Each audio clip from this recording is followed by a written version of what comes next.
నమస్కారం ఈటీవీ 360కి స్వాగతం. ముందుగా ప్రధానాంశాలు. ఆన్లైన్తో పాటు సచివాలయాల్లోనూ ఇసుక బుకింగ్ సౌకర్యం త్వరలోనే అందుబాటులోకి తెస్తామన్న సీఎం చంద్రబాబు.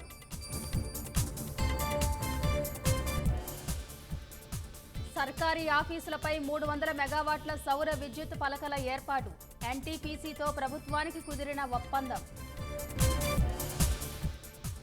కర్నూలు జిల్లాలో టీడీపీ నేత హత్య వైసీపీ పనేనని ఆరోపణలు. నిందితుల కోసం కొనసాగుతున్న పోలీసుల వేట.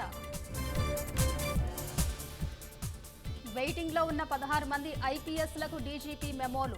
ఉదయం 10 నుంచి సాయంత్రం వరకు ఆఫీసులో ఉండాలని ఆదేశం. టీడీపీ గూటికి ఒంగోలు మేయర్ సహా 13 మంది కార్పొరేటర్లు. 50 డివిజన్లలో 25కు పెరిగిన కూటమి బలం. అన్నా క్యాంటీన్ల ప్రారంభోత్సవానికి సర్వం సిద్ధం. గుడివాడలో రేపు సీఎం చేతుల మీదుగా శ్రీకారం. 78వ స్వాతంత్ర వేడుకలకు ముస్తాబైన ఎర్రకోట. వరుసగా 11వసారి జాతీయ జెండా ఎగరవేయనున్న ప్రధాని మోదీ. కోల్కతా వైద్యురాలి ఘటనలో వెలుగులోకి సంచలన విషయాలు. సామూహిక హత్యాచారం జరిగినట్లు అనుమానాలు.